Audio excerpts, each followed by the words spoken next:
Hello friends, Gayatri క్రియేషన్కు స్వాగతం. ఈరోజు మనం కొయ్య గుర్రం మొదటి భాగం గురించి చెప్పుకోబోతున్నాం. ఒకనాడు ఒక వడ్రంగి ఒక కమ్మరి వాదించుకుంటున్నారు. నేను నీకంటే గొప్ప నేర్పరిని అన్నాడు వడ్రంగి. అదేమన్న పాట, నేను నీకంటే ఎన్నో 1000 రెట్లు నేర్పరిని అన్నాడు కమ్మరి. ఈ విధంగా వాళ్ళు ఎంతోసేపు వాదించుకొని కూడా ఎటూ తేల్చుకోలేకపోయారు. అంచేత వాళ్ళు రాజుగారిని అడిగి ఎవరు నేర్పరైంది తేల్చుకుందాం అనుకున్నారు. రాజు వారిద్దరిని చూసి ఏం పని మీద వచ్చారు అని అడిగాడు. వడ్రంగి ఈ విధంగా చెప్పాడు. అయ్యా, నేను వడ్రంగిని. నా పనితనంతో ఎన్నో చిత్ర విచిత్రమైన వస్తువులు తయారు చేస్తున్నాను. కానీ ఈ కమ్మరి నాకన్నా తాను ఎక్కువ నేర్పరితనం గలవాడిని అని వాదిస్తున్నాడు అన్నాడు. నా పనితనం చూసిన వాళ్ళంతా నన్ను 1000 నోళ్ళ పొగిడారు. అయినా ఈ వడ్రంగి నాకన్నా తెలివిగలవాడిని అంటున్నాడు అన్నాడు కమ్మరి. మహారాజా, మా ఇద్దరిలోనూ ఎవరి పనితనం గొప్పదో తమరే తేల్చాలి అని ఇద్దరు రాజును వేడుకున్నారు. తీర్పు ఎలా చెప్పాలో రాజుకు తోచలేదు. వీరిద్దరి పనితనము మేము చూడలేదు కదా, అలాంటప్పుడు మీ ఇద్దరిలో ఎవరు నిపుణులో తేల్చడం ఎలా? మీరిద్దరూ వెళ్ళి చెరొక వస్తువును తయారు చేసి 10 రోజుల్లో తిరిగి రండి. మీరు తయారు చేసిన వస్తువులను పరిశీలించి మీలో ఎవరి పనితనం హెచ్చో నిర్ణయిస్తాను అన్నాడు ఆయన. వడ్రంగి కమ్మరి రాజుగారి వద్ద సెలవు తీసుకొని తమ తమ ఇళ్లకు వెళ్ళిపోయి పని ప్రారంభించారు. 10వ రోజున కమ్మరి ఒక ఇనుప చేపను తయారు చేసి తెచ్చి రాజుగారికి సమర్పించాడు. ఇది ఎందుకు పనికొస్తుంది అని రాజు అడిగాడు. ఈ చేప మీద 1,00,000 ధాన్యపు బస్తాలు వేసినప్పటికీ నీటిలో మునగకుండా సముద్రంలో తేలుతుంది అన్నాడు కమ్మరి. ఈ మాట వినేసరికి రాజుకు నవ్వొచ్చింది. కమ్మరి వట్టి మూఢుడని అవివేకంగా ప్రగల్భాలు పలుకుతున్నాడని ఆయన అనుకున్నాడు. ఆయన తన మనుషులతో ఈ చేపను సముద్రంలో ఉంచి దీనిపైన 1,00,000 బస్తాల ధాన్యం పెట్టి ఇది తేలుతుందేమో చూడండి అన్నాడు. రాజభటులు ఆ చేపను సముద్రంలో ఉంచి దానిపైన 1,00,000 ధాన్య బస్తాలు ఎక్కించారు. చిత్రంగా ఆ చేప సముద్రం మీద ఈదుతూ కదిలింది. రాజు కమ్మరి నేర్పరితనాన్ని ఎంతో మెచ్చుకొని అతన్ని తన నగరంలో ఒక వీధికి పెద్దగా నియమించాడు. ఈ లోపల వడ్రంగి కొయ్యతో ఒక గుర్రాన్ని చేసి పట్టుకొచ్చాడు. దాన్ని చూడగానే రాజుకు నిరుత్సాహం కలిగింది. ఇదేమిటి, చిన్నపిల్లలు ఆడుకునే వస్తువుని చేసి తెచ్చావు? దీన్ని కమ్మరి ఇనుప చేపతో పోటీ పెడదామనేనా నీ ఉద్దేశం అని రాజు వడ్రంగిని అడిగాడు. మహారాజా, రెండింటికి పోలికేమిటి? దీని ముందు ఆ ఇనుప చేప ఏ పాటిది? ఈ వరుసగా ఉన్న 26 మరలు చిత్తగించండి. వీటిలో మొదటిది వదులు చేస్తే చాలు, గుర్రం గాలిలో ఎగురుతుంది. ఆ తర్వాత ఒక్కొక్క మర వదులు చేసే కొద్దీ గుర్రం వేగం పెరుగుతుంది. అన్ని మరలు వదులు చేస్తే ఇది వాయు వేగాన్ని మించి ఎగురుతుంది. దీన్ని ఎక్కిన వాళ్ళు ఆకాశంలో సంచరించటమే కాక అతి సులువుగా ప్రపంచమంతా చుట్టి రావచ్చు అన్నాడు వడ్రంగి. వడ్రంగి ఈ మాటలు అంటుండగా రాజుగారి ఆఖరి కొడుకు అక్కడికి వచ్చాడు. వాడు ఎగిరే గుర్రం అన్నమాట. వింటుంటే వాడికి ఎక్కడ లేని ఉత్సాహం పుట్టుకొచ్చింది. ఆకాశంలో ఎగురుతూ కిందికి చూస్తే ప్రపంచం కనిపించడం ఎంత సరదాగా ఉంటుందో కదా అనుకున్నాడు వాడు. ఆ గుర్రం మీద ఎక్కి ఒక్క షికారు తిరిగి రావటానికి అనుమతి ఇవ్వమని వాడు తండ్రిని బతిమాలాడు. ఇంకా నయం, అసలు ఏదేది ఎగురుతుందో లేదో ఎవరు చూశారు? ఒకవేళ ఎగిరినట్టు ఎగిరి కింద పడిపోతే ఏం గాను అని రాజు కొడుకును మందలించాడు. వడ్రంగి రాజుగారి మాటలకు అడ్డు వచ్చి, మహారాజా, మీకు అలాంటి అపోహ వద్దనే వద్దు. ఏ పరిస్థితిలోనూ ఈ గుర్రం కింద పడి ప్రమాదం జరగదు అన్నాడు. రాజకుమారుడు తండ్రి దగ్గర మారం చేయటం మానలేదు. తండ్రికి వాడంటే చాలా గారాభం. అంచేత వాడి మాట తీసేయలేక చివరకు ఒప్పుకున్నాడు. ఆయన రాజకుమారుడితో, మరీ వేగంగా వెళ్ళకు సుమా, ఒక్క మర మాత్రమే వదులు చెయ్యి అన్నాడు. రాజకుమారుడు అందుకు ఒప్పుకొని కొయ్య గుర్రం ఎక్కి మొదటి మర వదులు చేశాడు. నిజంగానే గుర్రం గాల్లోనికి ఎగిరింది. రాజకుమారుడు కిందికి చూస్తూ కొండలు, నదులు, చెట్లు, మనుషులు, నగరాలు కనిపించినాయి. వాడికి ఎక్కడ లేని ఉత్సాహం వచ్చింది. వాడు వరుసగా 26 మరలు వదులు చేశాడు. ఒక్కంతు లేని వేగంతో పోసాగింది. అలా చాలాసేపు ఆకాశంలో ప్రయాణించినాక రాజకుమారుడికి ఆకలి వేసింది. అదృష్టవశాత్తు వాడికి సమీపంలోనే ఒక నగరం కనబడింది. వాడు మరలన్నీ వరుసగా బిగించాడు. గుర్రం వేగం క్రమంగా తగ్గింది. అది పక్షిలాగా దిగివచ్చి నేలపై వాడింది. వాడు సుష్టిగా భోంచేసి ఒక సత్రంలో బస ఏర్పాటు చేసుకున్నాడు. ఆ రోజు వాడు చేసిన ప్రయాణం వాడికి ఎంతో సంతృప్తినిచ్చింది. ఏమంటే వాడు కొద్దిసేపట్లోనే ఎక్కడో ఉన్న నగరాన్ని, ఎన్నడూ చూడని దాన్ని కొయ్య గుర్రం సహాయంతో చేరుకోగలిగాడు. ఆ రాత్రి నిద్రపోయి మర్నాడు ఉదయమే నగరం చూడ్డానికి బయలుదేరాడు. 2 వీధులు దాటేసరికల్లా ఒక చౌకు వచ్చింది. అక్కడ జనం నిలబడి తలెత్తి శూన్యంలోకి చూస్తూ ఉన్నారు. ఆకాశంలో ఏమీ లేదు. వీళ్ళెందుకలా చూస్తున్నారా అనుకుని వాడు వారిని సమీపించి ఒకరిని పలకరించి, మీరంతా ఆకాశంలో ఏమిటి చూస్తున్నారు అని అడిగాడు. ఆ మనిషి రాజకుమారుని ఎగాదిగా చూసి పరదేశీని గ్రహించి ఈ విధంగా చెప్పాడు. మా రాజుగారికి ఒక కుమార్తె ఉంది. ఆమె జగదేక సుందరి. ప్రపంచంలో ఎక్కడా అంత అందగత్తె ఉండబోదు. ఆ కూతురంటే రాజుగారికి ప్రాణము. ఆమెను ఇతరుల కళ్ళతో చూసినా ఆయన సహించలేడు. ఆమె రాజభవన్లో ఉండినంత కాలం ఆయనకు కొంచెం కూడా మనశ్శాంతి లేకపోయింది. అందుచేత ఆయన ఆమె కోసం మబ్బుల మీద ఒక గగన సౌధం కట్టించి అందులో ఆమెను ఒక్కతనే అక్కడ ఉంచాడు. రోజు కాలకృత్యాలు పూర్తి కాగానే ఆయన గగన సౌధానికి వెళ్ళి ఆమెను చూసి తిరిగి వస్తూ ఉంటాడు. ఇవాళ ఆయన వెళ్ళి కొంతసేపు అయింది. ఆయన ఇంకా ఆయన రాలేదు. ఆయన రాక కోసం మేము ఎదురు చూస్తున్నాము అన్నాడు. రాజకుమారుడికి ఇదంతా వట్టి కట్టుకథలాగా కనిపించింది. మబ్బుల మీద ఇల్లు కట్టుకోవడం ఎలా సాధ్యమవుతుంది అని వాడు అడిగాడు. అది ఒక సిద్ధుడు తన మహిమ చేత నిర్మించాడు. ఒక్క రాజుగారు మాత్రమే అక్కడికి వెళ్ళి రాగలరు అన్నాడు మనిషి. ఈ వింత విషయం రాజకుమారుడి మనసులో ఆ రోజల్లా వేధించింది. ఆ గగన సౌధం సంగతి ఏమిటో తెలుసుకోవాలనే ఉద్దేశంతో వాడు ఆ రాత్రి బాగా చీకటి పడ్డాక తన కొయ్యగుర్రం ఎక్కి ఆకాశంలోనికి ఎగిరాడు. కొంత ఎత్తు ఎగిరేసరికి నిజంగానే గగన సౌధం కనిపించింది. వాడు తన గుర్రాన్ని ఆ భవనం దగ్గరికి తీసుకుపోయి ద్వారం వద్ద దాన్ని నిలిపి దిగి లోపల ప్రవేశించాడు. లోపలికి ఎవరో వస్తున్న అలికిడి విని రాజకుమార్తె తన తండ్రే వచ్చాడు కాబోలు అనుకుంది. కానీ ఆమె కొత్తవాణ్ణి చూసి తన తండ్రి కాదని గ్రహించి ఆ వచ్చినవాడు ఎవరో దేవత అయి ఉంటాడనుకుంది. ఎందుకంటే మామూలు మానవులు ఎవరో ఆ భవనం చేరరాలేరు. అతనికి స్వాగతం చెప్పే ఉద్దేశంతో ఆమె తన ఆసనం మీద నుంచి లేచి నిలబడింది. రాజకుమారుడు తన కళ్ళను తానే నమ్మలేకపోయాడు. ఎందుకంటే రాజకుమార్తె నిజంగా అపురూప సుందరే. అతనిలో ప్రేమ పొంగి పొర్లింది. ఆహా, ఇటువంటిది నాకు భార్య అయితే నాకు ఇంకేం కావాలి అనుకున్నాడు వాడు. రాజకుమార్తె కూడా రాజకుమారుడి పైన ప్రేమ పుట్టుకొచ్చింది. మా నాన్న నన్ను ఇక్కడ నిర్బంధంలో ఉంచటం మూలంగా నేనెవరిని చూడలేకుండా ఉన్నాను కదా. ఇలాంటి యువకుడు నన్ను ప్రేమించినట్లయితే ఇక నాకు కావాల్సిందేముంది అని ఆమె అనుకుంది. ఇద్దరూ ఒకరినొకరు అతి సులువుగా అర్థం చేసుకుని గాంధర్వ వివాహం చేసుకున్నారు. రాజకుమారుడు ఆ రాత్రి గగన సౌధంలో గడిపి తెల్లవారుగట్ట తన కొయ్యగుర్రం మీద సత్రానికి తిరిగి వచ్చేశాడు. కొద్దిసేపటికి రాజు ఎప్పట్లాగే తన కుమార్తెను చూడవచ్చాడు. లోపలికి అడుగు పెడుతూనే ఆయనకు ఎవరో పరాయి వాళ్ళు అక్కడికి వచ్చినట్టు అనుమానం కలిగింది. దానికి తోడు రాజకుమార్తె మామూలు కన్నా హెచ్చు ఉత్సాహంలో ఉన్నట్టు కనబడింది. ఇది చూసి రాజుకు భరించరాని బాధ పుట్టుకొచ్చింది. ఆయన తన కూతురుతో ఏమీ అనకుండా తన భవనానికి తిరిగి వచ్చి గగన సౌధంలోనికి ఎవరో వచ్చి ఉంటారు, ఎలా వచ్చి ఉంటారు అని తీవ్రంగా ఆలోచించసాగాడు. రాజుగారు విచారంగా ఉండటంతో గమనించిన మంత్రులు ఆయన విచారానికి కారణం ఏమిటని అడిగారు. ఆయన వారితో తన అనుమానం గురించి చెప్పి, నేను తప్ప మరెవరూ అక్కడికి పోలేరు కదా. గడిచిన రాత్రి అక్కడికి వచ్చిన మనిషి ఎవరో వాణ్ణి ఎలా పట్టుకోవటమో కాస్త ఆలోచించి చెప్పండి అని అడిగాడు. మన వద్ద 4 మహాయోధులున్నారు. మీరు వారిని గగన సౌధానికి తీసుకుపోయి ఈ రాత్రి ఆ భవనంలో 4 మూలలా కాపలా ఉంచండి. ఆ రాత్రి వేళ నిజంగా ఎవరన్నా అక్కడికి వచ్చే పక్షంలో వాళ్ళు తప్పక వాడిని పట్టుకుంటారు అన్నారు మంత్రులు. బేష్, ఈ ఆలోచన దివ్యంగా ఉంది అని రాజు ఆ సాయంకాలం 4 యోధులను గగన సౌధానికి 4 మూలలా కాపలా ఉంచి ఇంటికి తిరిగి వచ్చాడు. కానీ ఈ ఎత్తు పారలేదు. ఆ మహాయోధులు కాపలా కాస్తూనే నిద్రపోయారు. రాజకుమారుడు ఆ రాత్రి గగన సౌధానికి రాని వచ్చాడు. రాత్రంతా రాజకుమారుడితో గడిపి తెల్లవారుజామున వెళ్ళిపోయాడు. మర్నాడు రాజు గగన సౌధానికి వెళ్ళి చూసేసరికి గడిచిన రాత్రి మళ్ళీ ఎవరో అక్కడికి వచ్చి వెళ్లారని, తన యోధులు ఆ మనిషిని పట్టుకోలేకపోయారని స్పష్టమైంది. రాజుకు కోపంతో నోట మాట రాలేదు. ఈ లోపల ఈ వృత్తాంతం నగరమంతా పొక్కింది. విన్నావా, రాజుగారు గగన సౌధంలో దాచి ఉంచిన రాకుమార్తె దగ్గరికి ప్రతిరోజు ఎవడో వచ్చిపోతున్నాడట.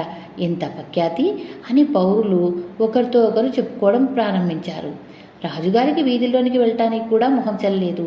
ఆయన తన మంత్రులలో చురుకైన వాడిని పిలిపించి, అమ్మాయి దగ్గరికి వచ్చిపోతున్న ఆ దుర్మార్గుని పట్టుకోవటానికి ఏదైనా ఉపాయం ఆలోచించు అని అడిగాడు. మహారాజా, గగన సౌధం అంతటా అక్కడ సామాగ్రి మీద రంగు చల్లించండి. ఆ సౌధంలోనికి ఎవడైనా వచ్చిన క్షణం సేపు కూర్చున్నప్పటికీ వాడి బట్టలకు రంగు అంటుతుంది. ఆ తర్వాత మనం నగరమంతా గాలించి ఆ దుర్మార్గుణ్ణి సులువుగా పట్టుకోవచ్చు అని మంత్రి రాజుకు ఉపాయం చెప్పాడు. ఈ ఉపాయం రాజుకు నచ్చింది. ఆ సాయంకాలం ఆయన గగనసౌధానికి వెళ్ళి అక్కడ ఉండే కుర్చీల మీద, మంచాల మీద అంతటా రంగు చల్లించాడు. ఇప్పటిలాగే రాజకుమారుడు ఆ రాత్రి గగనసౌధానికి వచ్చి తెల్లవార్లు రాజకుమార్తో గడిపాడు. తెల్లవారబోతుండగా కొయ్యగూరం మీద నగరానికి దిగి వస్తూ తన దుస్తుల నిండా రంగు ఉండటం గమనించాడు. వెంటనే వాడు వాటిని ఊడదీసి కింద పడేశాడు. ఆ దుస్తుల నిండా ముత్యాలు, రత్నాలు కుట్టి ఉన్నప్పటికీ వాడు లక్ష్య పెట్టలేదు. రాజకుమారుడు దిగిన నగరంలో ఒక పేద వృద్ధుడు ఉండేవాడు. వాడు రోజు చీకటితోనే లేచి అందరినీ ఉదయపు ప్రార్థనలకు లేవగొడుతూ ఉండేవాడు. వాడు అలవాటు ప్రకారం తెల్లవారుజామునే వీధుల వెంబడి తిరుగుతూ ఉండగా పైనుంచి ఏవో దుస్తులు పడడం కనిపించింది. వాడు ఎక్కడ లేని ఆశ్చర్యంతో వాటిని ఎత్తి చూసి చాలా మేలైన దుస్తులని గ్రహించి ఎంతో ఆనంద పొందాడు. నిశ్చలంగా భగవంతుడే నా కోసం వీటిని పడేసి ఉంటాడు. బుద్ధి తెలిసినప్పటి నుంచి ఆ భగవంతుడి సేవలోనే కదా నేను కాలం వెళ్ళబుచ్చుతున్నాను. అందుకని ఆయనకు నాపై అనుగ్రహం కలిగి ఉంటుంది అనుకున్నాడు ఆ వృద్ధుడు. వాడు వాటిని పట్టుకుని ఇంటికి వెళ్ళిపోయాడు. రోజు సాయంకాలం వేళ నగర ప్రజలందరూ దేవాలయానికి వస్తారు. పేద వృద్ధుడు తనకు తానున్న కష్టాన్ని కొంచెం కూడా తెలుసుకోలేక భగవంతుడు తనకు ప్రసాదించే దుస్తులు ధరించి అందరిలాగే తాను కూడా దేవాలయానికి వెళ్ళాడు. ఎవరి బట్టలకు రంగు అంటిందో అని చూస్తూ రాజభటులు అక్కడ వెతుకుతూ ఉన్నారు. వాళ్ళ కళ్ళకు ఈ వృద్ధుడు కనబడ్డాడు. వాడు తన మానాన తాను దైవ ప్రార్థన చేసుకుంటున్నాడు. వాడి బట్టల కంటిన రంగును గమనించిన రాజభటులు వాణ్ణి ధ్యానిస్తున్న ఉన్న బలంగా పట్టుకుని రాజుగారి దగ్గరికి లాక్కపోయారు. వృద్ధుణ్ణి వాడి ఒంటిపైన ఉన్న దుస్తులకు అంటిన రంగును చూడగానే రాజు రక్తం ఉడికిపోయింది. ఆయన అతనితో, నీ బట్టలకు ఈ రంగు ఎలా అంటింది అని అడిగాడు. నాకు వీధిలో దొరికినప్పుడే వాటికి రంగు అంటి ఉంది మహారాజా అన్నాడు వృద్ధుడు. రాజు వాడి మాటలు నమ్మక వాడిని జైలుకు పంపించాడు. అక్కడ అధికారులు వృద్ధుణ్ణి హింసించి బలాత్కారంగా నేరం చేసినట్టు వాడి చేత ఒప్పించారు. తరువాత వాడి చేతులకు బేడీలు తగిలించి ఉరి తీయించటానికి రచ్చకూడలికి తీసుకువెళ్లారు. ఈ నేరస్తుడిని వాడికి జరిగే శిక్షను కళ్ళారా చూడ్డానికి జనం వేలకు వేలుగా ఎగబడ్డారు. రాజకుమార్తె వద్దకు ఎవడో రహస్యంగా వచ్చిపోతున్నట్టు అది వరకే నగరమంతా పొక్కిపోయింది. ఇప్పుడు ఆ మనిషి దొరికిపోయినట్టు అందరికీ తెలిసింది. రాజకుమార్తె లాంటి అపురూప సుందరిని మోహించిన వాడు ఎలా ఉంటాడో చూడాలని ప్రజలందరూ తహతహలాడారు. తీరా చూడబోతే పట్టుబడినవాడు ముసలివాడు. వాడిని అందరూ ఎరుగుదురు. ఆ వృద్ధుడు రోజు రహస్యంగా గగనసౌధానికి వెళ్ళి రాత్రంతా రాజకుమార్తె గడిపి వస్తున్నాడంటే జనానికి నమ్మకం కలగలేదు. వాణ్ణి ఉరి తీయడం హత్య తప్ప మరేమీ కాదని వారు అనుకున్నారు. రాజకుమార్తె ప్రియుడు దొరికాడని, వాడు తన నేరం ఒప్పుకున్నాడని వానికి ఉరిశిక్ష విధించి రచ్చకుడిల్లో ఉరి తీయబోతున్నారని జనం అనుకోవటం రాజకుమారుడి చెవుల పడింది. వాడు వెంటనే తన కొయ్యగుర్రాన్ని చంకన పెట్టుకొని రచ్చకూడలికి పరిగెత్తాడు. వాడు చేరేసరికి వృద్ధుడి మెడకు ఉచ్చు కూడా తగిలించారు. ఉరి తీయకండి, వాడు నిరపరాధి. గగనసౌధానికి వెళ్ళి రాజకుమార్తె ఉంటున్న వాణ్ణి నేనే. వృద్ధుడిపై ఉన్న దుస్తులు నావే. కావలిస్తే నన్ను చంపండి, వాణ్ణి మాత్రం వెంటనే విడిచిపెట్టండి అని రాజకుమారుడు కేకలు పెట్టాడు. కోత్వాలు ఉరి నిలుపు చేయించి రాజు దగ్గరికి మనిషిని పంపారు. ఆ మనిషి వెళ్ళి రాజుతో, మహారాజా, రచ్చకూడలికి ఒక యువకుడు వచ్చి తానే అంటున్నాడు, ఎవరిని ఉరి తీయాలో సెలవిప్పించండి అన్నాడు. నేరం ఒప్పుకున్న యువకుడినే ఉరి తీయండి అన్నాడు రాజు. నేరం ఒప్పుకున్నవాడు యువకుడని విన్నాక వృద్ధుడు దోషి అయి ఉండడం అసంభవమని ఆయన కూడా రూఢి అయింది. రాజుగారి అనుమతి అందగానే కొత్వాలు వృద్ధుడి మెడకు తగిలించిన ఉచ్చు తీసి వాణ్ణి వదిలిపెట్టారు. తర్వాత ఆయన రాజకుమారుని పట్టుకోమని తన భటులకు ఆజ్ఞాపించాడు. వాళ్ళు తన దగ్గరికి వచ్చేలోపుగా రాజకుమారుడు కొయ్యగుర్రాన్ని కింద పెట్టి దానిపైన కూర్చొని మరలు వదులు చేసి అందరూ చూస్తుండగానే ఆకాశంలోనికి లేచిపోయాడు. ఈ దృశ్యాన్ని దూరం నుంచి కళ్ళారా చూస్తున్న రాజుకు భరించరానంత కోపం వచ్చి స్పృహ తప్పి పడిపోయాడు. రాజకుమారుడు సరాసరి గగనసౌధానికి వెళ్ళాడు. వాడు రాజకుమార్తెను కలుసుకొని, మన ప్రేమ రాను ప్రాణాంతరకంగా తయారైంది. నన్ను విడిచి నువ్వు ఉండలేవు, నిన్ను విడిచి నేను ఉండలేను. మన రహస్యం మీ తండ్రి గారికి తెలిసిపోయింది కనుక ఆయన నన్ను నగరంలో ఎక్కడ ఉన్నా వెంటాడతాడు. ఈ ఆపద తప్పించుకోవాలంటే ఒకటే మార్గం, నువ్వు కూడా నా వెంట మా దేశానికి వచ్చేయి. మా వాళ్ళు నేను చూసి తప్పకుండా సంతోషిస్తారు అన్నాడు. వదిలిపెట్టనునని నేను అది వరకే నిశ్చయించుకున్నాను. నువ్వు ఎక్కడికి పోయినా నేను నీ వెంటే వస్తాను. దాని గురించి వేరే ఆలోచించవలసిన పని లేదు అనేది రాజకుమార్తె. ఇద్దరూ గగనసౌధం వెలుపలికి వచ్చి కొయ్యగురం పైన ఎక్కి కూర్చొని ఆకాశ మార్గాన ప్రయాణమయ్యారు. వాళ్ళు ఎన్నో నదులు, కొండలు, అడవులు దాటి ఒక ఎడారి మీదుగా ఎగిరిపోతూ ఉండగా రాజకుమార్తె అరెరే, పెద్ద పొరపాటు జరిగిపోయింది, మనం మళ్ళీ వెనక్కు వెళ్ళాలి అన్నది. వెనక్కు వెళ్ళటం దేనికి అన్నాడు రాజకుమారుడు. నా చిన్నతనంలో మా అమ్మ నాకు 2 ఆభరణాలు ఇచ్చింది. నేను పెద్దదాన్నయి పెళ్లాడే సమయంలో వాటిని మా అత్తమామలకు కానుకగా ఇవ్వవలసి ఉంది. ఆవిడ నాకు ఎన్నోసార్లు చెప్పింది. వాటిని తొందరలో మర్చిపోయి వచ్చేశాను. మీ ఊరికి అవి లేకుండా ఎలా పోవటం అన్నది రాజకుమార్తె. ఈ భాగ్యానికైనా ఆ ఆభరణాలు పోతే పోయినాయిలే, మనం చాలా దూరం వచ్చేశాం అన్నాడు రాజకుమారుడు. లేదు, అవి లేకుండా నేను రాను. పెళ్లికి అత్తమామలకు కట్నాలుగా ఇవ్వకపోయినా నాకు బతుకున్నంత కాలము తలవంపుగా ఉంటుంది అన్నది రాజకుమార్తె. ఆమె మనసును బాధపెట్టడం ఇష్టం లేక రాజకుమారుడు మరలు బిగించి గుర్రాన్ని నేలపై దించాడు. అతను ఆమెతో, నీ కోసం నేను ఇక్కడే వేచి ఉంటాను. నీవు గుర్రం మీద వెళ్ళి ఆభరణాలు తీసుకుని ఇక్కడకు ఉన్నట్టుగా తిరిగిరా అన్నాడు. రాజకుమార్తె సరే అని కొయ్య గుర్రం మీద ఎక్కి వచ్చిన దారినే గగనసౌధానికి తిరిగి వెళ్ళిపోయింది. ఈ లోపల అక్కడ అసలు తప్పి పడిపోయిన రాజుగారికి మంత్రులు అన్ని ఉపచారాలు చేసి తిరిగి తెప్పించారు. స్పృహ వస్తూనే ఆయనకు తన కుమార్తె మాట జ్ఞాపకం వచ్చింది. ఆయన అదరాబాదరా బయలుదేరి గగనసౌధానికి వెళ్ళాడు. ఎంత వెతికినా ఆయనకు రాజకుమార్తె కనిపించలేదు. పిట్ట ఎగిరిపోయింది. గగనసౌధం ఖాళీ పంజరంలాగా ఉంది.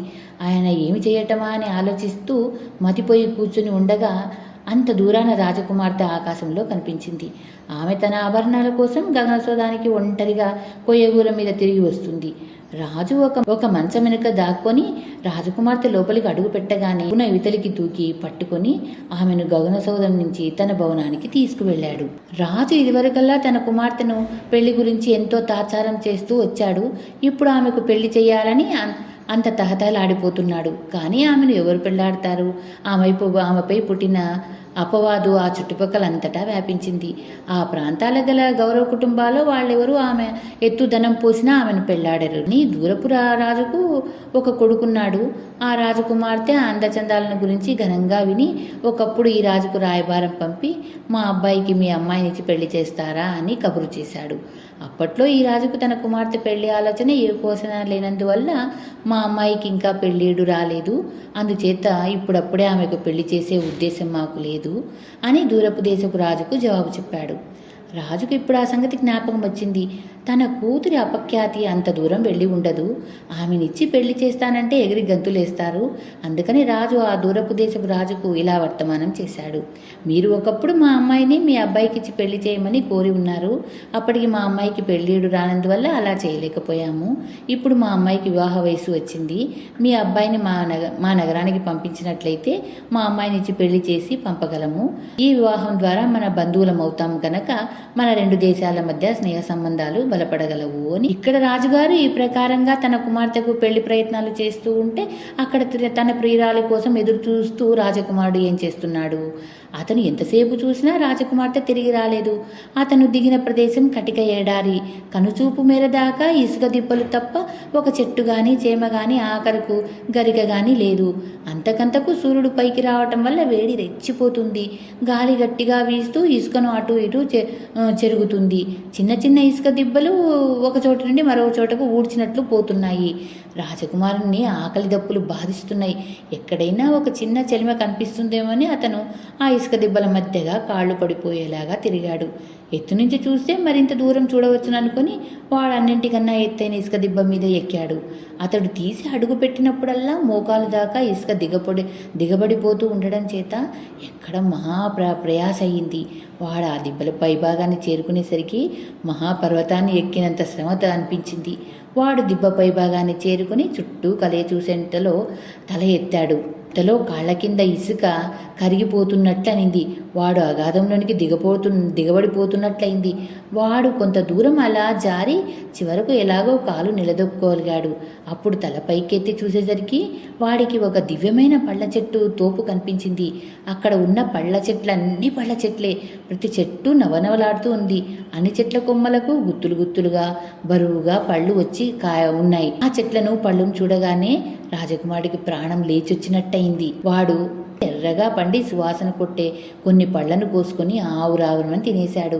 ఆ పళ్ళు మహారుచిగా ఉన్నాయి. వాటిని తింటుంటే రాజకుమారుడి ఆకలి దప్పులు కూడా తీరిపోయినాయి. అలా వాడు ఎర్రని పళ్లతో కడుపు నింపుకునేసరికి నిద్ర వచ్చింది.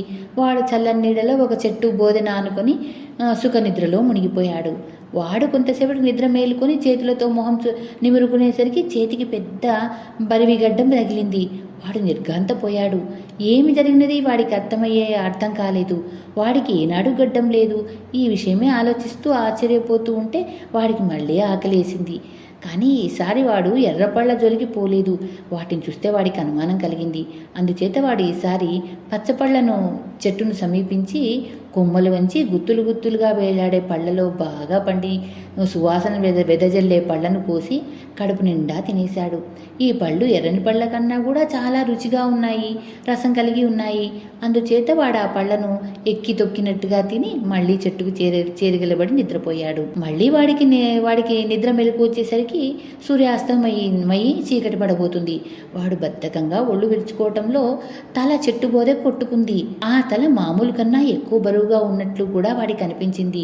తల నిడివి చూసుకోవటంలో వాడి చేతికి 2 కొమ్ములు తగిలాయి. దీనికి తోడు వాడి గడ్డ 3 ప్రమాణం పెరిగినట్టు తెల్లగా నెరిసిపోయి ఉంది.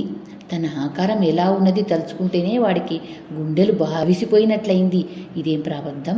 వెళ్ళిన రాకుమార్తె రాలేదు. నా అవతారం ఇలా మారిపోయింది. ఒకవేళ ఆమె వచ్చినా ప్రయోజనం శూన్యం.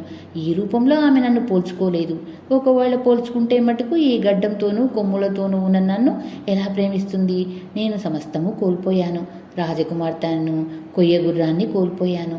నన్ను నేను కోల్పోయాను అంటూ వాడు విలపించి ప్రాణం సొమ్మసిల్లి మళ్ళీ నిద్రపోయాడు. ఆ నిద్రలో వాడికి ఒక కల వచ్చింది. ఆ కలలో ఒక వృద్ధుడు వాడి ఎదుట నిలబడి వాడి తల నిమురుతూ ఎందుకునైనా విచారిస్తున్నావు అని అడిగాడు. రాజకుమారుడు వృద్ధుడికి తన గొడవంతా చెప్పుకున్నాడు. విచారించకు, చెట్ల కింద రాలి ఎండిపోయిన ఎర్రని పళ్ళు పచ్చపళ్ళు తిన్నావంటే నీ రూపం మళ్ళీ మారిపోతుంది. నీ గడ్డాలు మీసాలు కొమ్ములు రాలిపోతాయి. అసలు ఈ ప్రాంతం వదిలి వెళ్ళిపో బాబు. ఇది భూతాలుండే స్థలం. అవి ఇంకా నిద్ర లేవకపోవటం చేత నువ్వు బతికిపోయావు. అవి లేచే వేళయింది అన్నాడు వృద్ధుడు. రాజకుమారుడి మాటలకు నిర్ఘాంతపోయాడు. వాడు నిద్రలేచి కళ్ళు నులుపుకొని పైకి చూస్తే నడి ఆకాశంలో చంద్రుడు ప్రకాశిస్తూ కనిపించాడు. చలిగాలి వీస్తుంది. ఎడారి ఇసుక ఇప్పుడు కారటం లేదు. కలలోని వృద్ధుడి సలహా ప్రకారం వాడు చెట్ల కింద దొరికిన ఎండుకాయలను ఎర్రవాటిని పచ్చవాటిని ఏరుకొని తిన్నాడు. అలా ముఖము తడిమి చూసుకుంటే గడ్డాలు మీసాలు కొమ్ములు పోయినట్లు స్పష్టంగా తెలిసింది. ఆ తర్వాత వాడు కొంత తుంగ పీకి దానితో ఒక బుట్ట అల్లుకున్నాడు. ఆ బుట్టలో ఇన్ని ఎండిన ఎర్రని పళ్ళు పచ్చని పళ్ళు పండినవి ఎర్రని నింపుకొని గబగబా ఆ తోపును దాటి దూరంగా బయలుదేరాడు. వాడి ఉద్దేశం తన దేశానికి పోవాలని. కానీ అది ఎటుగా ఉన్నది వాడికి తెలియదు. చేసేది లేక వాడు ముక్కుసూటిగా నడిచాడు. ఎంత దూరం వెళ్ళినా ఇసుక తప్ప మరేమీ కనిపించలేదు. ఆకలైనప్పుడు ఎండిన పళ్ళను తింటూ అలసిపోయినప్పుడు ఇసుకలో పడుకుంటూ 7 పగళ్ళు 7 రాత్రులు నడిచి ఎలాగైతే ఒక రహదారి చేరుకున్నాడు. వాడికి ప్రాణం లేచొచ్చినట్టయింది. వాడు రహదారి ప్రక్కన చతికిలబడి విశ్రాంతి తీసుకుంటున్నాడు. కొంచెం సేపటికి ఒక మనిషి ఒక కంచెరగాడిద నెక్కి రహదారి వెంట వచ్చాడు. రాజకుమారుడు ఆ మనిషిని పలకరించి ఈ రహదారి ఎక్కడికి పోతుందని అడిగాడు. ఆ మనిషి చెప్పిన మాటల్ని బట్టి ఆ దారి తూర్పుగా పోతే తన దేశానికి పోతుందని, పడమరగా పోతే రాజకుమార్తె ఉండే నగరానికి పోతుందని తెలిసింది. రాజకుమార్తెనే కొయ్య గుర్రాన్ని పోగొట్టుకుని ఏ మొహంతో ఇంటికి వెళ్ళను, చేతనైతే వాటిని సాధిస్తాననుకుంటూ రాజకుమారుడు పడమర దిక్కుగా నడక సాగించాడు. వాడు కొంత దూరం వెళ్ళేసరికి ఒక పెద్ద ప్రయాణికుల దండు గుర్రాలెక్కి వస్తూ వాణ్ణి అందుకుంది. అందరి వద్ద ఆయుధాలున్నాయి. గుర్రాలు చక్కగా ముస్తాబు చేసున్నాయి. అంతా చూస్తే ఒక బ్రహ్మాండమైన ఊరేగింపులా ఉంది. ఈ ఊరేగింపు నడి మధ్యన ఒక రాజోచితమైన వాహనం ఉంది. దానికి అద్దాల కిటికీ ఉంది. బంగారు నగిషీలు అలంకరణలు ఉన్నాయి. 4 ఉత్తమ అశ్వాలు బండిని లాగుతున్నాయి. వాటిపైన సిల్కు మక్మల్ గుడ్డలు వేసి ఉన్నాయి. ఈ ఊరేగింపును దాటిపోనిచ్చే ఉద్దేశంతో రాజకుమారుడు రహదారికి ఒక పక్కగా తొలగి నిల్చొని చూడసాగాడు. తలవంపుగా ఆ బండి రాజకుమారుడికి అంత దూరంలోనికి వచ్చి ఆగిపోయింది. అందులోంచి ఒక మనిషి దిగి రాజకుమారుడి వద్దకు వచ్చి, ఏం అమ్ముతున్నావు అని అడిగాడు. నేనేమీ అమ్మటం లేదే అన్నాడు రాజకుమారుడు ఆశ్చర్యంతో. ఆ మనిషి రాజకుమారుడి చేతిలోని బుట్టకేసి చూస్తూ, అవి ఫలాలు కావా మా యువరాజు చాలా దూరం నుంచి ప్రయాణమే వస్తున్నారు. వారికి చాలా దాహంగా ఉంది, ఆకలి వేస్తుంది. దయచేసి కొన్ని పళ్ళు మా కమ్ము అన్నాడు. ఇవి అమ్మడానికి కాదు, నేను తినడానికి. ఈ దారి వెంట మీకు గరికైనా కనబడుతుందా? నేను చాలా దూరం వెళ్ళవలసిన వాణ్ణి. ఈ పళ్ళు మీ కమ్మి నేనేం తినేది అని రాజకుమారుడు అడిగాడు. ఈ లోపల యువరాజు బండిలోంచి తన మనిషిని త్వరగా రమ్మని కేక పెట్టాడు. ఆ తర్వాత అతను మరొక మనిషినికి ఒక బంగారు కాసు ఇచ్చి, ఆ కుర్రవాడు అడిగినంత ఇచ్చి పళ్ళు పట్టుకొని త్వరగా రా అని చెప్పాడు. రాజకుమారుడు మొదట వచ్చిన వాడిని మీరంతా ఎక్కడి ప్రయాణం అని అడిగాడు. మా యువరాజు పలానా నగరం రాకుమార్తెను పెళ్లాడబోతున్నాడు అని ఆ మనిషి సమాధానం ఇచ్చాడు, పడమటి వైపు చెయ్యి చూపుతూ. రాజకుమారుడు నిర్ఘాంతపోయాడు. కానీ వాడు తన ఆశ్చర్యాన్ని కప్పిపుచ్చి మరికొన్ని వివరాలు అడిగాడు. ఈ యువరాజు పెళ్లాడబోతున్నది తన ప్రియురాలినని రూఢి అయింది. వాడు బంగారు కాసును తీసుకొని పెద్ద పెద్దవిగా ఉన్న 2 ఎర్రని పళ్లను 2 పచ్చని పళ్లను ఏరి యువరాజు పంపిన వాడికి ఇచ్చాడు. యువరాజు వాటిని ఆత్రంగాను సంతోషంగాను తినేశాడు. వెంటనే అతనికి నిద్ర వచ్చేసింది. యువరాజు బండితో సహా పరివారం ముందుకు సాగిపోయారు. కొంతసేపటికి యువరాజు నిద్ర మేల్కొని కంగారుగా అరవసాగాడు. ఏం జరిగిందోనని అతను మంత్రులు పరిగెత్తుకుంటూ బండిని సమీపించారు. కానీ వారికి బండిలో యువరాజు కనిపించలేదు. 2 కొమ్ములు, 3 గడ్డం, తెల్లటి గడ్డము గల వింత మృగం ఏదో కనిపించింది. యువరాజుకు పెద్ద ప్రమాదం జరిగిందని, పళ్ళు అమ్మిన కుర్రవాడే ఇందుకు కారణమై ఉంటాడని ఊహించిన మంత్రులు ఊరేగింపు నిలుపు చేసి రాజకుమారుని వచ్చి కలుసుకోవటానికి ఎదురు చూశారు. త్వరలోనే రాజకుమారుడు పెళ్లివారిని చేరవచ్చాడు. మంత్రులు వాడిని ఆపి, నువ్వు మా యువరాజుకు అమ్మినవి ఏం పండ్లు అని అడిగారు. అవి నేను స్వయంగా చెట్ల నుంచి కోసినవే అన్నాడు రాజకుమారుడు అమాయకంగా. అయితే వాటిని తిన్నాక మా యువరాజు గారికి 2 కొమ్ములు ఎందుకు మొలిచాయి, బారెడుగా తెల్లగడ్డం ఎలా వచ్చింది అని వాళ్ళు రాజకుమారుని మళ్ళీ అడిగారు. ఈ మాటలు సహజంగా రాజకుమారుడికి ఆశ్చర్యం కలిగించలేదు. అలా జరుగుతుందని వాడికి తెలుసు. నేను రోజు ఈ పళ్ళనే తింటున్నాను కదా, నా కొమ్ములు గడ్డాలు రాలేదే అన్నాడు వాడు. ఇందుకేమనాలో మంత్రులకు తోచలేదు. రాజకుమారుడు కాసేపు ఆలోచించినట్లు నటించి, మీ యువరాజు గారు కొంపదీసి ఆ పళ్ళు తిన్నాక నిద్రపోలేదు కదా అని అడిగాడు. నిద్రపోకేం పోయారు అన్నారు మంత్రులు. ఇంకేం, అదే కొంప తీసింది. పాపం, మీరు దూరదేశం నుంచి వస్తున్నారులాగుంది, అంచేత మీకు ఇక్కడ ఆచారాలు తెలియదు. ఏదన్నా తిని నిద్రపోరారు. నిద్రపోయారో గడ్డాలు ములుస్తాయి అన్నాడు రాజకుమారుడు. ఈ మాటలు విని దూరదేశపు మంత్రులు ముఖాలు చూసుకున్నారు. తప్పు యువరాజుదే, లేకపోతే పందిలాగా తిని ఎందుకు నిద్రపోవాలి? కానీ ఇప్పుడేం చేసేట్టు? పెద్ద చిక్కే వచ్చింది. రాజకుమార్తె ఈ రూపంలో ఉన్న యువరాజును చచ్చినా పెళ్లాడదు. ఈ పెళ్లి కొడుకును తీసుకుపోయి చూపామా మనల్ని చితకబాగుతారు. అంతకంటే వెనక్కు తిరిగిపోవటమే ఎంతో మేలు అని మంత్రులు అనుకున్నారు. నేను చచ్చినా వెనక్కు తిరిగిపోను. ఆ రాజకుమార్తె మీద ఎంతో కాలంగా ఆశ పెట్టుకుని ఉన్నాను. ఇంతకాలానికి నాకు ఆమె దొరికితే ఇప్పుడు జారవిరుస్తానా అన్నాడు యువరాజు. మంత్రులతో యువరాజు మేలు మరీ కోరేవాడు ఒక ఉపాయం ఆలోచించి ఇలా అన్నాడు. పెళ్లి కొడుకును చూపించడానికి ఒక చక్కని యువకుడిని సంపాదించుకుందాం. అప్పుడు రాజకుమార్తె పెళ్లి చేసుకుంటుంది. ఒకసారి ఆమె మన దేశంలో అడుగు పెట్టాక మన మాట వెనక ఏం చేస్తుంది? ఈ ఆలోచన బాగా ఉందని అందరూ ఒప్పుకున్నారు. అందగాడైన యువకుడిని పట్టుకోవటమే తరువాయి. తీరా చూడబోతే పరివారంలో వాళ్ళందరికన్నా పళ్ళు అమ్మిన కుర్రాడే అందంగా ఉన్నాడు. యువరాజు మంత్రులు రాజకుమారుడికి తమ పన్నాగమంతా వివరించి చెప్పి పెళ్లి అయిందాకా పెళ్లి కొడుకుగా ఉండమని కోరారు. వాడు తన సంతోషాన్ని పైకి కనబడనీయక, మధ్య నాకేమిటి సంబంధం, మీరు ఏమైనా కండి, నాకు 1,00,000 పనులున్నాయి అని బెట్టు చేశాడు. మంత్రులు రాజకుమారుడిని ఒత్తిడి చేసి బంగారు కానుకలు బేరం పెట్టారు. 5 కాసులు ఇస్తామంటే చాలదని పేచి పెట్టి వాడు 7 కాసులు పుచ్చుకొని పెళ్లి కొడుకు కావటానికి ఒప్పుకున్నాడు. రాజకుమారుడికి మంచి దుస్తులు వేసి బండిలో కూర్చోబెట్టారు. యువరాజును మామూలు గుర్రం మీద ఎక్కించి వాడి నెత్తిన ఒక బుర్కా వేశారు. నగరంలో చేరినాక యువరాజు ఒక గదిలో దాచి ఉంచడానికి ఏర్పాటు జరిగింది. ఈ ఏర్పాట్లన్నీ పూర్తి చేసుకుని పెళ్లివారు ముందు కదిలారు. రాజుగారు పెళ్లివారికి నగరం వెలుపల ఎదుర్కోలు ఇచ్చి స్వాగతం చెప్పాడు. తనకు కాబోయే అల్లుడు అందగాడైనందుకు, పెళ్లివారు భారీగా కట్నాలు తెచ్చినందుకు ఆయన ఎంతో సంతోషించాడు.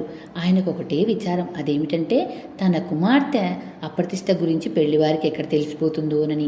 ఆ సంగతి ఏమాత్రం తెలిసినా యువరాజు ఆమెను పెళ్లాడాడు. అందుకని రాజుగారు పెళ్లి ప్రయత్నాలు వాయువేగంతో సాగించాడు. విందు 4 రోజులు. ఈ 4 రోజులు పెళ్లివారికి ఊపిరి సలపకుండా విందులు వినోదాలు జరిపించేట్లయితే వారికి రాజకుమార్తె అపఖ్యాతి గురించి తెలుసుకునే అవకాశం ఉండదు. పెళ్లి విందు 3 రోజుల పాటు సాగింది. ఈ 3 రోజులు పెళ్లి కూతురు కంటికి వింటికి ఏకధారిగా ఏడుస్తూనే ఉంది. ఆమె తన ప్రియుడైన రాజకుమారుని క్షణం పాటు కూడా మరవలేకుండా ఉంది. అందుచేత ఆమె తన మేలిముసుగు ఎత్తి పెళ్లి కొడుకును చూసుకున్న పాపాన కూడా పోలేదు. 4వ రోజు రాత్రి విందులో పెళ్లి కూతురు పెళ్లి కొడుకు పక్కపక్కనే కూర్చున్నారు.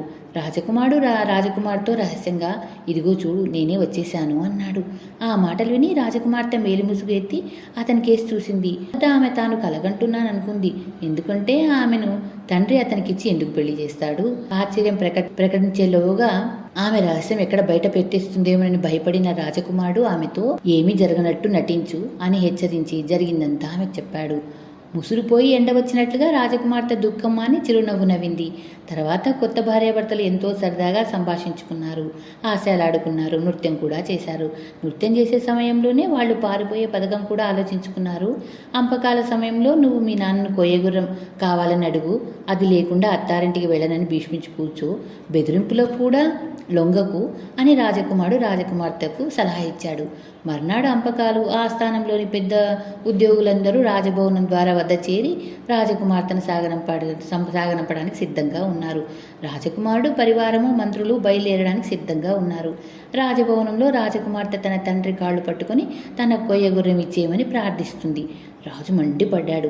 తలారిని పిలిపించి, ఇప్పుడే నీ తల తీయించగలను, జాగ్రత్త అని కూతుర్ని భయపెట్ట చూశాడు. రాజకుమార్తె భయపడక, ఆ గుర్రం లేకుండా వెళ్ళడం కన్నా చావటకైనా నేను సిద్ధమే అన్నది. రాజుకు ఒక చెంప కోపం, మరో చెంప ఆందోళన కలిగాయి. ఏం చెయ్యాలో ఆయనకు పాలుపోలేదు. ఇంతలో బయట వేచి ఉన్న పెద్దలు లోపలికి వచ్చి, ఏమిటి ఆలస్యం మహారాజా అని అడిగారు. ఈ పిచ్చిది ఏదో కొయ్యగుర్రం వెంట తీసుకుపోతానని నన్ను వేధిస్తుంది అన్నాడు రాజు వారితో. పెద్దలు నవ్వి, అయితే ఆ కొయ్యగుర్రాన్ని ఇచ్చి పంపరాదా, ఇదొక సమస్య ఏమిటి అన్నారు. రాజుకిక తప్పలేదు. ఆయన నౌకర్ల చేత కొయ్యగుర్రాన్ని తెప్పించి తన కుమార్తెకిచ్చాడు. ఆ తర్వాత పెళ్లివారు వీడ్కోలు ముగించి తరలి వెళ్ళిపోయారు. ప్రయాణం చాలా రోజులు పట్టింది. కానీ ప్రతిక్షణం యువరాజు భటులు రాజకుమార్తెను రాజకుమారిని 1000 కళ్ళతో కనిపెడుతూ తప్పించుకుపోవటానికి వారికి చీమ తలకాయంత అవకాశం కూడా చిక్కనివ్వలేదు. గమ్యస్థానం దగ్గర పడుతున్న కొద్దీ ప్రేయసి ప్రియుల ఆందోళన కూడా హెచ్చయింది. అయితే ఆకర్షణంలో రాజకుమారుడికి ఒక యుక్తి తట్టింది. వాడు దాన్ని రాజకుమార్తెకు చెప్పాడు. ప్రయాణం పూర్తయింది. వారు యువరాజుండే భవనం ద్వారం దగ్గర చేరారు. రాజకుమార్తె మంత్రులను పిలిపించి, గృహప్రవేశం చేసే ముందు బంగారు మాడలు విరజిమ్మటం మా దేశ ఆచారం. 7 పళ్ళాల నిండా బంగారు మాడలు పోసుకురండి, నేను వాటిని విరజిమ్ముతాను, వాటిని ఎవరు కావలిస్తే వాళ్ళు ఏరుకోవచ్చు అన్నది. నిజంగా అలాంటి ఆచారం ఉంది కాబోలనుకొని మంత్రులు 7 పళ్ళాలతో బంగారు మాడలు తెప్పించారు. రాజకుమార్తె వాటిని అన్ని వైపులా వెదజల్లింది. అంతటిదాకా ఆమెను కంటి రెప్పలా కాపాడుతున్న నౌకర్లు ఆ బంగారాన్ని ఏరుకోవటానికి దూరంగా పరిగెత్తారు. ఈ గందరగోళంలో రాజకుమారుడు కొయ్యగుర్రాన్ని నేలపై పెట్టి ఎక్కి కూర్చున్నాడు. అతని వెనుకగా రాజకుమార్తె ఎక్కి కూర్చుంది. రాజకుమారుడు గబగబా మీటలన్నీ వదులు చేశాడు. ఏం జరుగుతుందో మంత్రులు అర్థం చేసుకునే లోపల కొయ్యగుర్రం రాజకుమార్తెను రాజకుమారుని తీసుకుని ఆకాశంలోనికి రివ్వున ఎగిరి క్షణంలో కనబడకుండా పోయింది. ఈ లోపల రాజకుమారుడి తండ్రి తన కొడుకు ఏమైపోయాడని తహతలాడిపోతున్నాడు. ఉదయం వెళ్ళిన కుర్రవాడు సాయంకాలం వరకు రాకపోయేసరికి ఆయన వడ్రంగి మీద అలిగి వాణ్ణి ఖైదు పెట్టించాడు. ఆ తర్వాత రోజులు వారాలు గడిచినా రాజకుమారుడు తిరిగి రాలేదు. ఈ దిక్కుమాలిన కొయ్యగుర్రం ఏ సముద్రం మీదుగా ఎగురుతూ పడిపోయిందని ఆయన కొంతమంది మనుషులను ఉక్కు చేపలో సముద్రాలన్నీ గాలించమని పంపాడు. రాజభవన్లో ఇంతకాలం ఒక వినోదం కానీ ఆనందం కానీ లేదు. రాజుగారు తన కొడుకుపై అన్ని ఆశలు వదులుకొని వడ్రంగిని ఉరితీయించమని ఉత్తర్వు కూడా ఇచ్చాడు. అటువంటి పరిస్థితుల్లో రాజకుమారుడు తన భార్యతో సహా ఇల్లు చేరుకున్నాడు. వాడు తన తండ్రితో, నాన్న, ఈ కొయ్యగుర్రాన్ని మించిన వింత ప్రపంచంలో మరొకటి ఉండదు. దాని సహాయంతో నేను ఎన్నెన్నో దేశాలు తిరిగాను. ప్రపంచంలోకెల్లా అద్భుతమైన సుందరి అయిన దాన్ని భార్యగా సంపాదించుకొని ఇంటికి తిరిగి వచ్చాను. ఈ వడ్రంకి ఎంత ఇచ్చినా అతని రుణం తీరదు అన్నాడు. కొడుకు కథంతా విన్నాక రాజుకు సంతోషము, వడ్రంగిని ఖైదు చేయించినందుకు పశ్చాత్తాపము కలిగినాయి. ఆయన వెంటనే వడ్రంగిని విడిపించి క్షమాపణ చెప్పుకొని గొప్ప గొప్ప బహుమతులు ఇచ్చాడు. రాజకుమార్తెకు రాజకుమారుడికి మరొకసారి వైభవంగా పెళ్లి జరిగింది. ఆ తర్వాత వారు సుఖంగా ఉన్నారు.